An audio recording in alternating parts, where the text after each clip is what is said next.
Hey everyone, and welcome back to the latest episode of the Impact Lab podcast. I'm Aziz, your host, founder of the Impact Lab and Kush Digital, and today I am delighted to have a dear friend of mine, Sha'ib Rashid, with me. Hi Sha'ib, how are you? I'm great. Thanks for inviting me, dear Abdulaziz, and it's a pleasure to always speak with you. It's my pleasure to have you again on your podcast, inshallah. Khair.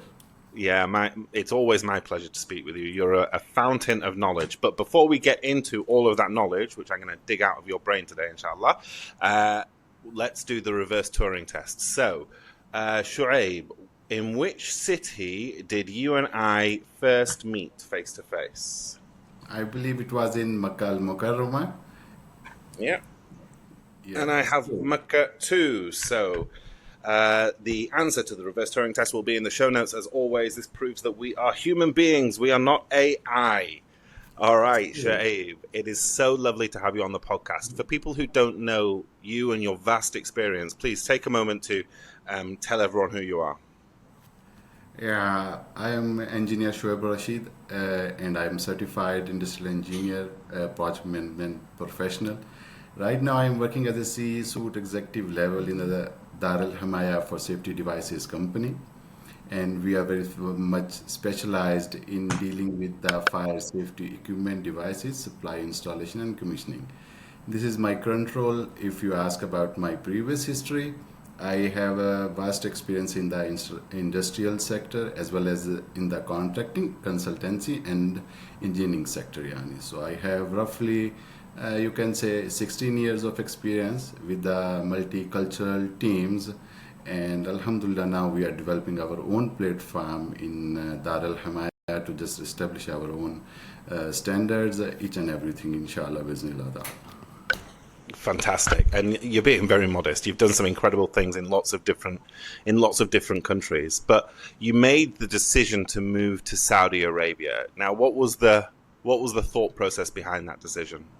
Uh, yeah, it's true because the idea which I brought here in Saudi in Dar al Hamaya, our approach was to get some giga project in the MEP construction, especially for the stadium, because based on my previous job, I was working as a project manager in Qatar for the FIFA stadium. So I came with the same acknowledgement and same vision that we will get some kind of bigger giga project in Saudi, so we will be able to get much more experience first of all, then the business opportunity, then the localization, then if you talk about the knowledge sharing. So there is a hell of things that we came with the proper plan. Yani. This is one of the reason I'm here in Saudi.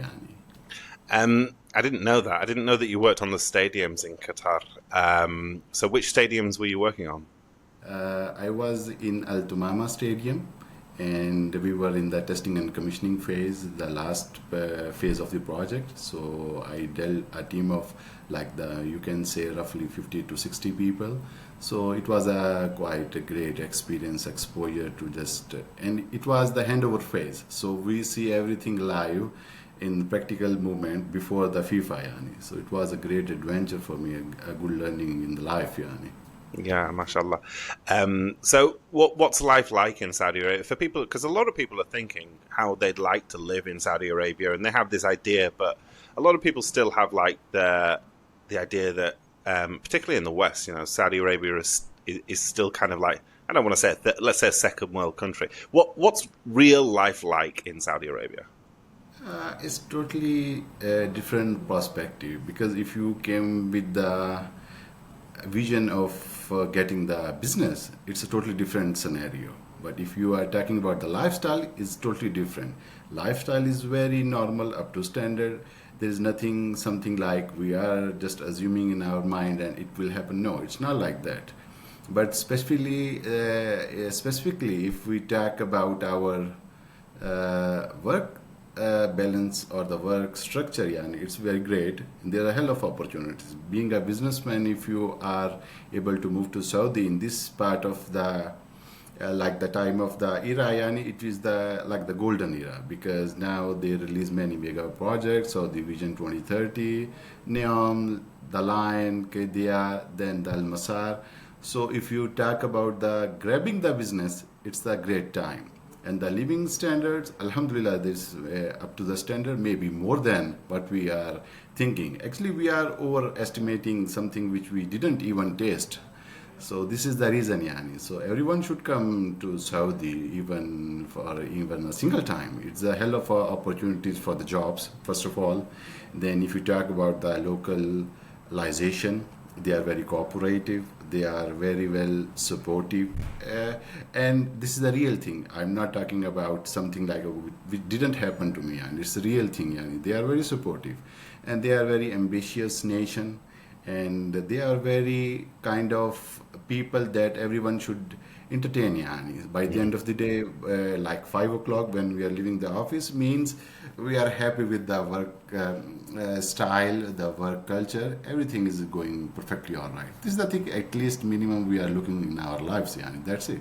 Yeah, I agree. And I can say, as somebody who tasted all of those lifestyles, I tasted, UK and US and Saudi Arabia, and I can say that the standards in Saudi Arabia are, I would say, much higher than the sort of basic standards in Europe. I think people live really, really great lifestyles, a great balance of family life and work.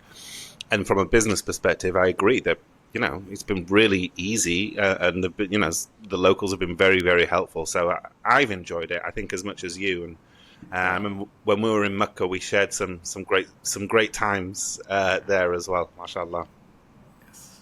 You mentioned that. We are looking for you again. Inshallah, just in a few weeks, inshallah, I'll be there. You mentioned that if you're looking for a job in Saudi, or for business or a job, this is a good time to be there. What do you think are the most in demand skills and roles at the moment in the construction sector? Especially if you ask about my second vision, we have the vision of the engineering offices to build up our own team with the technical staff with the proper skills. And if you ask about the opportunities, even in real time in my office, I have maybe more than 10 now active opportunities for the engineering job. Like if you talk about the civil, starting from the MEP, then if you talk about the architectural, so we have plenty of jobs right now available in our company, even though yani. So in engineering, you can say generic. Everyone can get, even starting from designing to the execution phase, everyone can get very easy, up to standard, up to the market, like the salaries. So, and there should be some savings too, yani. So this kind of work style is available currently in Saudi, yani.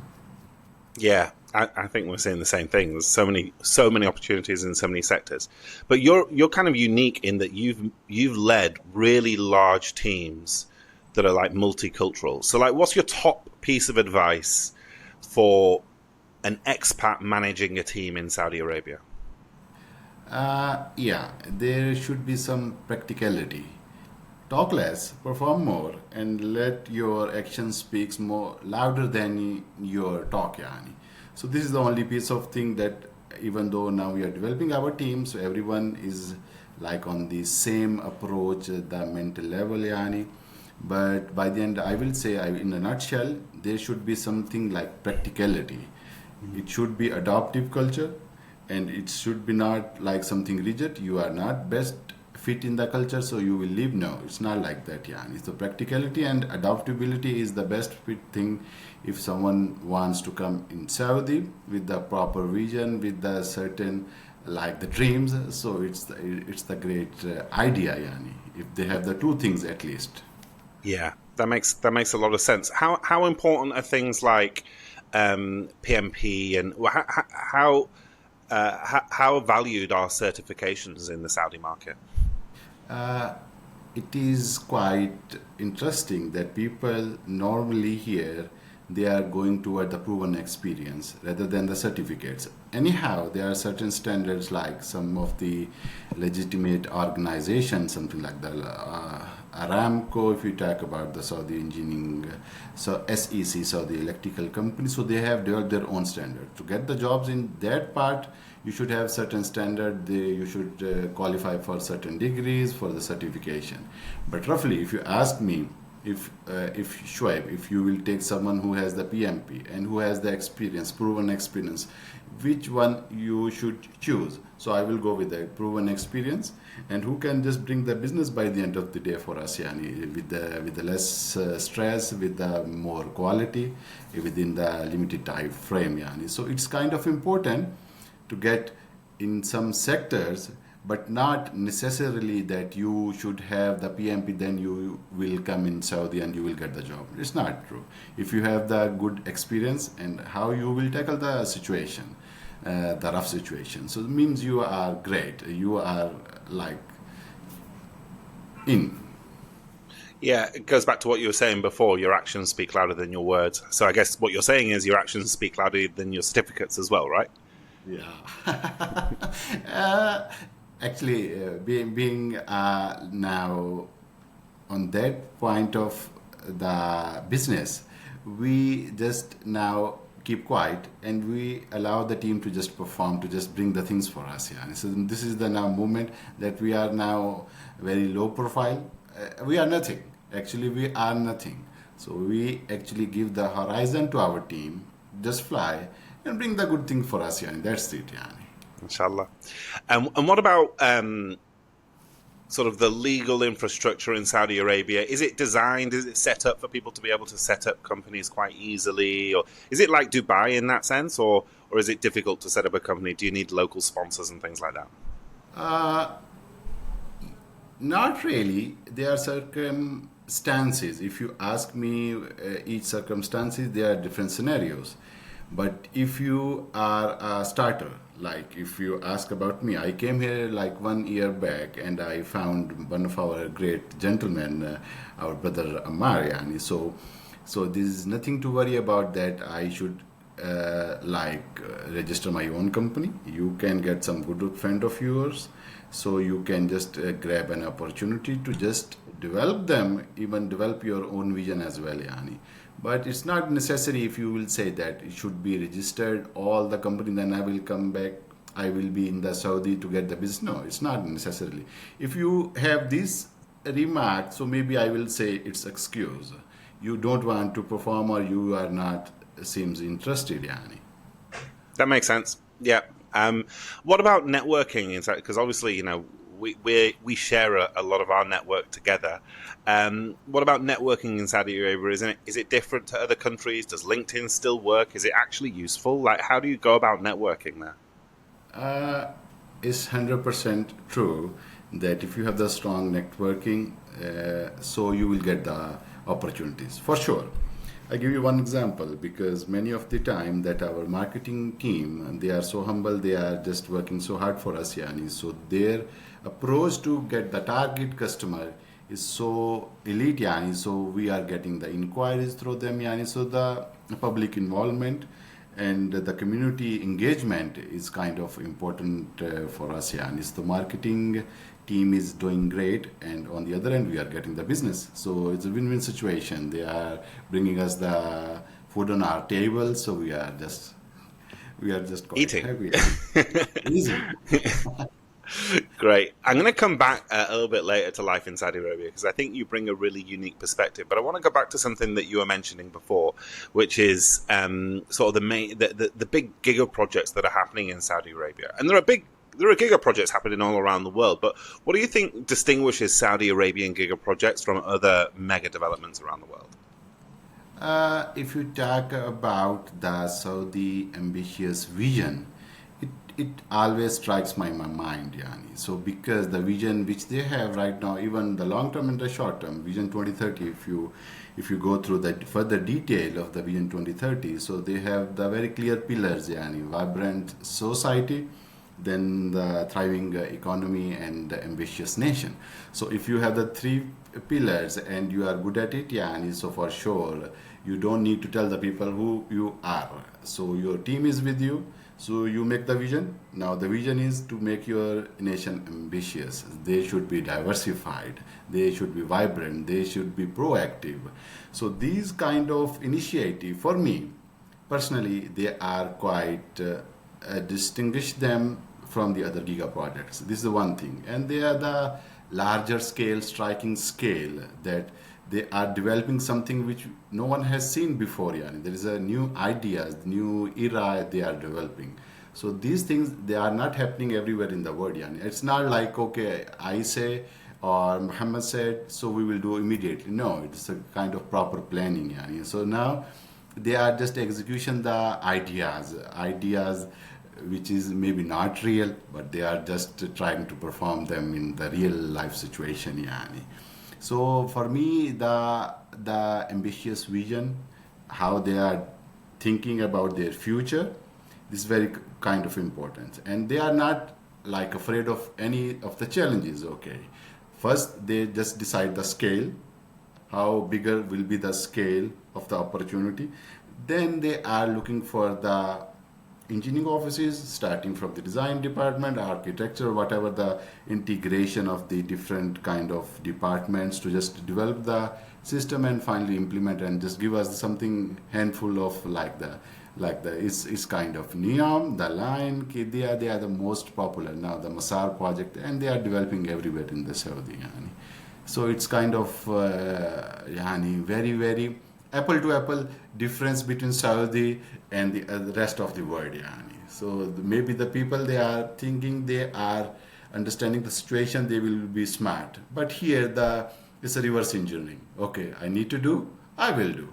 And it will happen, inshallah, by the end of the day. So this is the strategy. And the Saudi vision is great. If you ask me, for the long term, we are also working for some of the industrialization, localization, and the diverse economy. Because before, everyone was thinking Saudi is just dependent on the oil. But now they need diversification. The people think that, okay, no, we are not like only the oil generated or the oil refining guys. No, we will prove it. And locally, if you will meet with some of the great minds, they are very proactive. You will start listening like this. Okay, he is a Saudi guy, khalas. When they start listening, they are so humble, they are so demanded, they are having the great ideas. Yani. So most of the time, I'm just taking them like, okay, this can happen. So we are implementing by the end in the back door within our own strategy. Yani. Anyhow, it's a great. Yani. They are different from the word, yani, but I will say they are different from the word. Yes. Yeah, so it sounds like what you're saying is that the biggest difference is that there is a wider, very ambitious vision, and everyone just works backwards from there. Like, you start with the vision for the entire country, and then say, right, now what does it take to achieve this? And they just go ahead and achieve. And I've seen that myself. That is exactly how they operate. It's very liberating and quite scary sometimes, I think, because you have to do a lot very quickly. It's true. It's scary some of the time, most of the time, because you should have some safety concerns and the risk assessment before implementing. Or because if you talk about the urbanization, and if you are talking about some society work, yani, where you will just develop smart cities, yani, so you should have all the safety factors keeping in your mind. Yani. So yes, it is challenging too sometimes. So if you don't have the proper plannings, it will not work most of the time. Yani. But it's not easy. It's not easy to do these kinds of projects, right? I mean, like, what are the, things like NEOM? I guess obviously there's engineering issues, there's construction complexities and things like that. But what are some of the complexities that arise that most people wouldn't be aware of? If you talk about the safety protocols or the technical protocols, they are quite different with the whole world. Yani. So next will be, if you ask me, the supply chain is quite difficult, because to just procure the material as per the site condition, the moisture level, the humidity, the weather circumstances, and this is quite challenging for most of the subcontractor or even the main contractor, the engineering company. Yani. So running that project, the idea is there, but execution is quite hectic, tough, and it's challenging. And you cannot take it easily, something like it's happening in Makkah or Riyadh. No. The NEOM and the other outskirts of the areas, there are certain challenges if you talk about the the localization, even though the movement of the material, it is quite difficult. Yani. But anyhow, for me, it is an opportunity. Yani. If someone will leave, we will grab it. Yani. So this is my concern. Yani. So, with those rapid timelines, how do you kind of balance resiliency and safety concerns at the same time?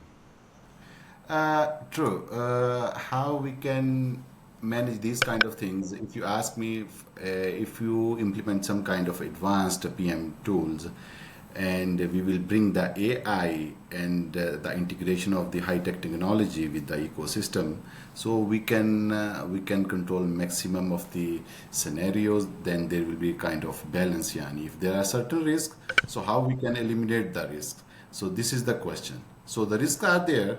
So now we will talk about the solution. If there is some kind of challenging in the logistic, so how we can maintain it, yani, how we can get the more options, how we can get the local suppliers, how we can the local vendor who know much more about the routes, the traffic, or whatever the things are over there, yani. Then it will be the safety risk assessment, yani.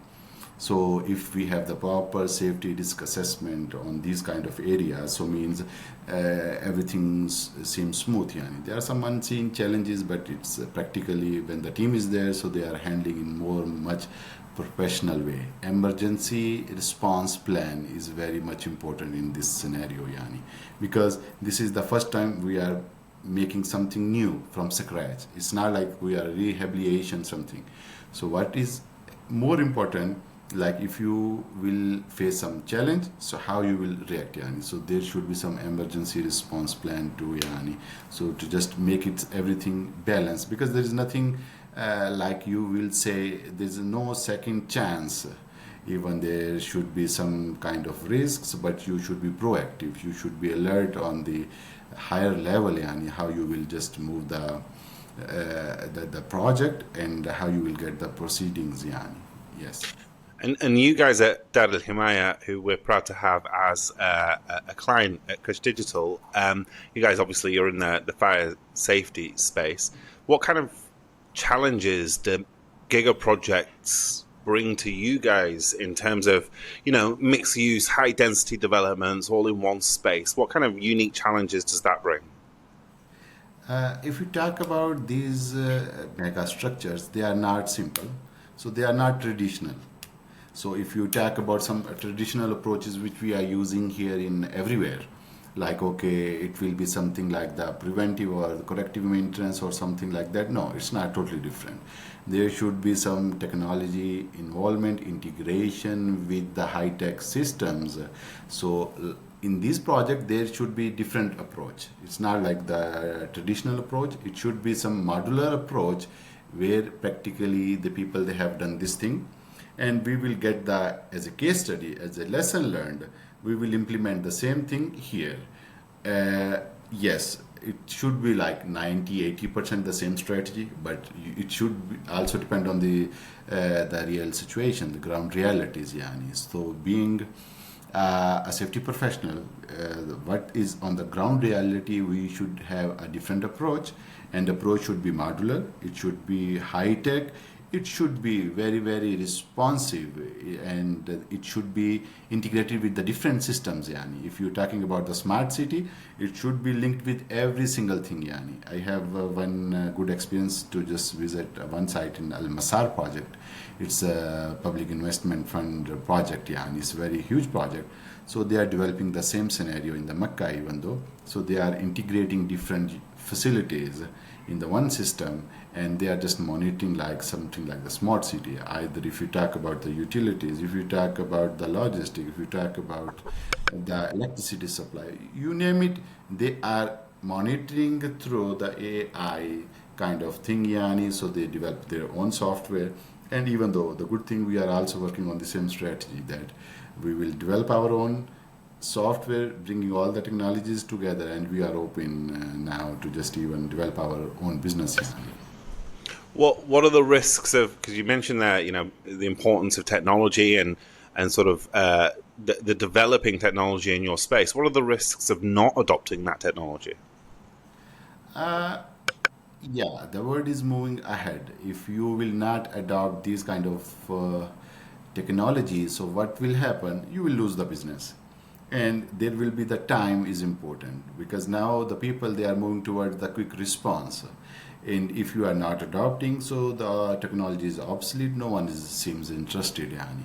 So whatever the things you are doing, it should be very, very high tech, updated and up to the standard how the market is gaining, and it should be something like practical which the market is needed. If you talk about the Hajj season, now if you know about the population, the people, they are coming all over the world, and so there is a zero chance of any risk.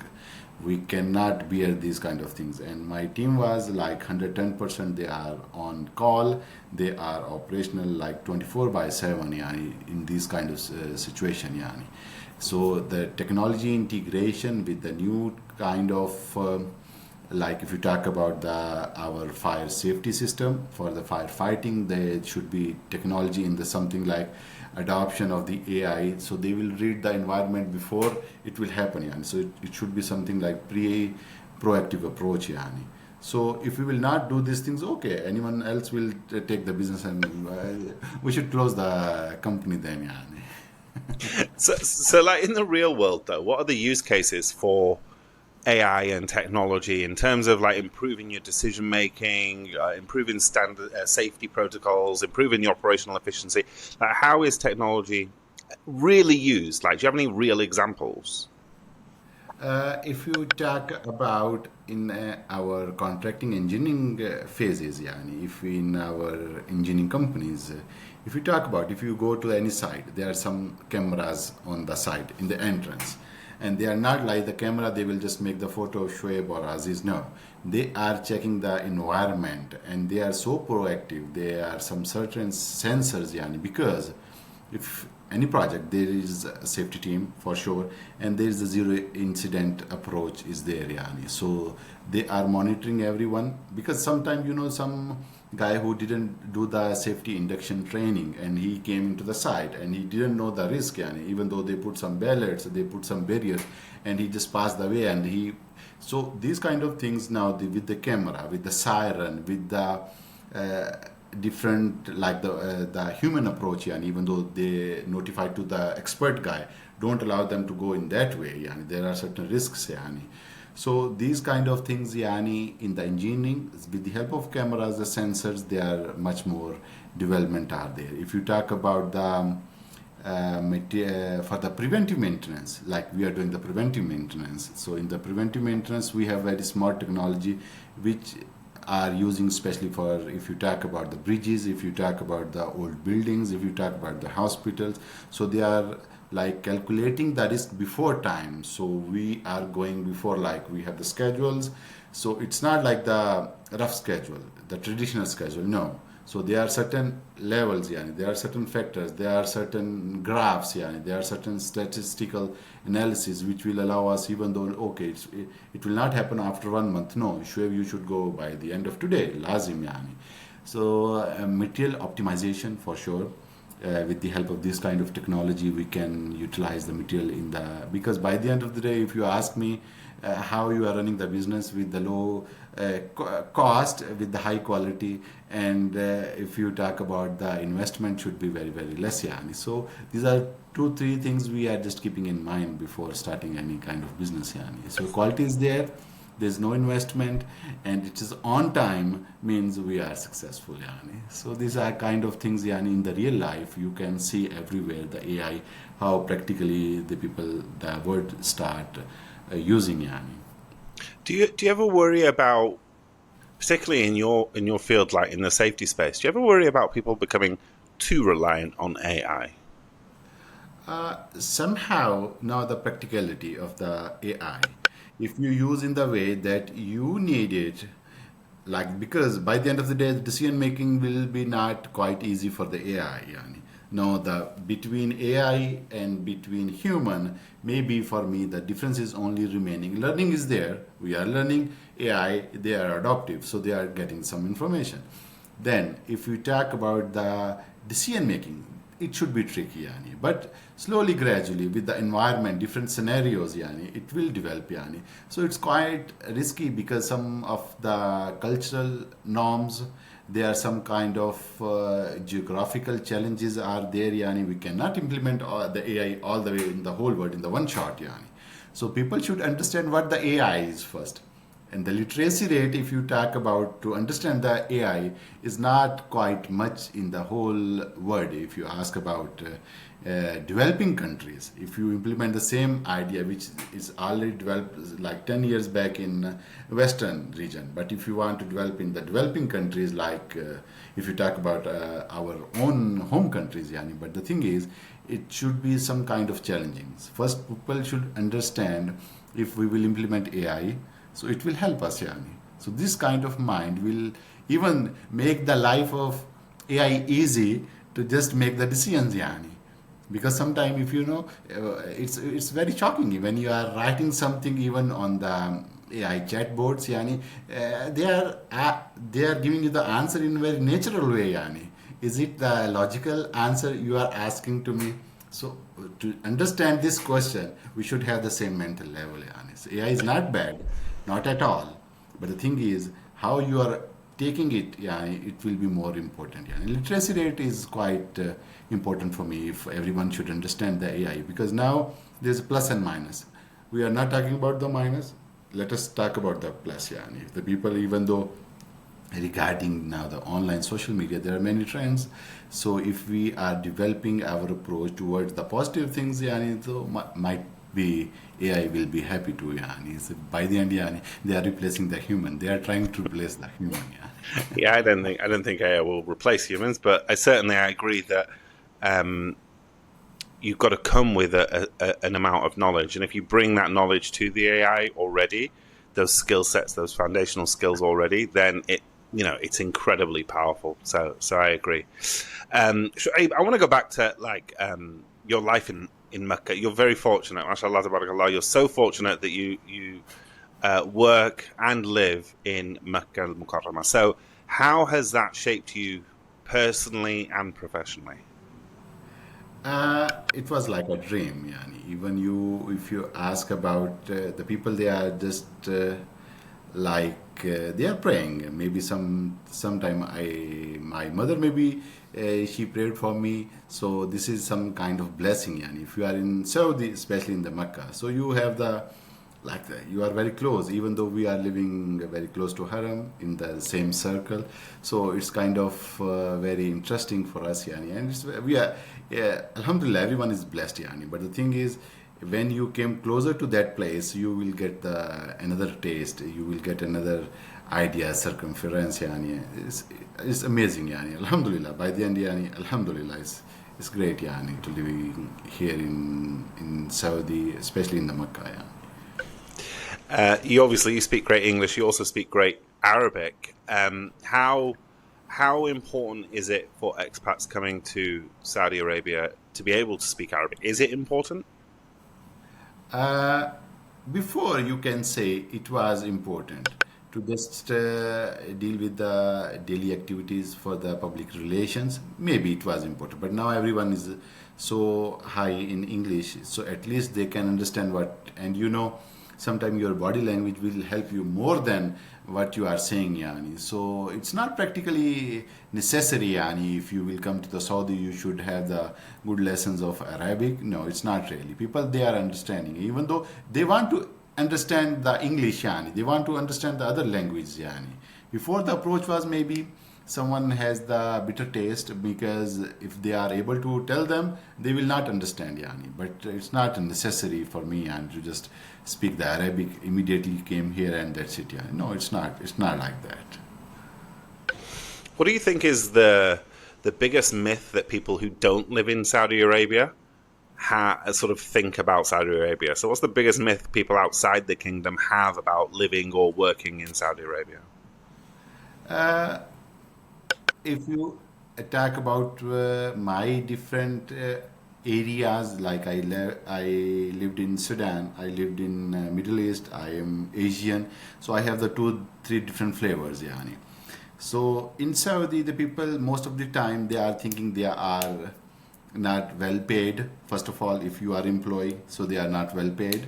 And secondly, maybe the living standard, whatever they are watching on the social media. So they are thinking maybe it's not up to the mark. Yani. That's why we discussed this thing in the beginning. Yani. It's not true. Yani. So whenever you will come, you should come with some kind of the idea. It's a great place. First of all, being like Asian or the African, and there is nothing to worry about the work style. And if you talk about the daily lifestyle, it's also amazing, yani. So you will enjoy. Yani. If you think back to like your first day in Saudi Arabia, what's like one piece of advice you wish someone had told you on that first day? You should not be so high paced. You should be slow moving. Just understand the culture first. Because even though I spent like 14 years in the Arab culture, either it is in Sudan, either it was in Qatar, but you should do all the things step by step. Yani. You came with most of the time with the high ambitions, so it will happen slowly, gradually, but just see how the market is reacting. It's not like, okay, you came with some idea, it will maybe practically implement, we can do in Pakistan, in Sudan, but here there are different challenges. Yani. The people mindset is not same like we are thinking. So one thing I will say, just make your plan, make yourself clear, but go slow. Not in that damn slow that you will leave many of your opportunities. No, it means like there will be certain time, because when I came, I reached here within 3 months. Like I have the team of, like, if you talk about 10 to 15 people, and they are so ambitious, they are like so high. So whatever I was looking, I got it, but not immediately. The day I came here, I landed in Saudi. No, it's not like that. So go slow, but don't forget your ambitions. Yeah, no. Yeah. It will not be helpful in the long term. Then we will relax. Yeah, what's the reason we are here?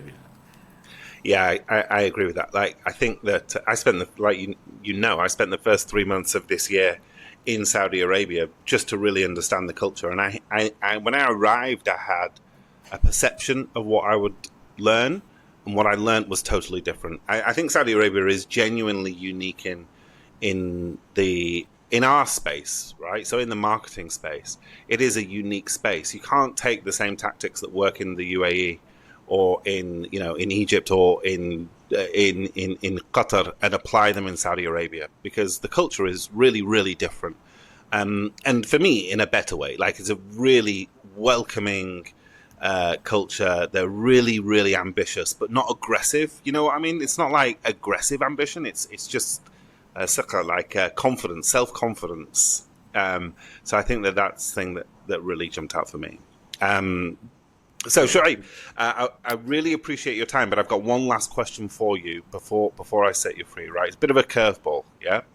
So imagine you decided tomorrow, alhamdulillah, I'm done. I'm going to walk away from my career. No job, no title, nothing. You're going to go live somewhere else and just hang out for a bit. What is one personal trait that you would hope that your team would remember you for? Yes, it's like the collaboration. It will be my legacy if you will go anywhere, somewhere. So facing the challenges and making them implementable and quite easy for the team. This is my always my intentions. Yani. So if people will remember me someday, if I will leave this company, so maybe they will just remember me for my collaboration with the team. And I told you, we are down to earth, because being a businessman or investor, we are not doing something like the show offs. No, it's not. Practically, it's not good. Islamically, like religion wise, it's not good. Yeah. But the thing is, when they need me, so I'm there. So this is my only maybe, but it's my thinking. But God knows how they will remember me later in the future. I can attest to that. I think that you're one of the rare people that I've met who is able to bring people together, have the same kind of level of ambition as the people that are around you, and then most importantly of all, because it's something that I'm very attracted to in human beings, you get stuff done. That's the most important thing. And so it's a pleasure to have had you on the Impact Lab podcast. Thank you so much, Shai. Inshallah. I really appreciate your time, Abdulaziz. It's always nice on the behalf of Dar al-Himaya. We really appreciate your effort being a team from our marketing department, from your side. Alhamdulillah, all is doing great, and we really appreciate Yani, and we are open to just discuss more business opportunity. Even though with your platform, if you have someone who has the entrepreneur mind and he has the idea, she has the idea, just come to our platform. We are more than welcoming everyone, Yani, so they can just use our platform, bring the idea. We are investing, we are giving them the platform, we are just polishing them, Yani. Our technical team is there. So with the channel of your thoughts, Yani, even though we need to tell the word, Yani, if someone is in Saudi, he has the idea, and he has the idea even though the 40% is practically implementable. But the thing is, just bring to our office, sit with my team, with our technical department, engineering office. We really appreciate for the time, and later we will make it implementable. And we are so transparent in sharing the benefits. This is a good thing, Yani. It's not like, okay, some young blood will bring something to me, and even I will just take all the butter and they will just see the black half of the plate, Yani. No. So we are very, very clear with our beneficial approaches as well, Yani. So whatever they have, just bring back to us, Yani. So we will really make it, and it will be quite happy, Yani. The moment for me, even though I will make them successful, Yani. I don't need the success. We will be more happy if the people will be succeed, Yani. This is our motive, Yani. And again, guys, you can take it from me. Like, I've seen that in action. That is absolutely true. So that's a really great offer there from Sha'ib and the team at Dar al-Himaya. If you go to the show notes, you will find Sha'ib's links. You'll find the links to Dar al-Himaya, the answer to the reverse Turing test, and all of the show notes from today. Thank you so much for listening to the Impact Lab podcast, and I look forward to seeing you at the next episode.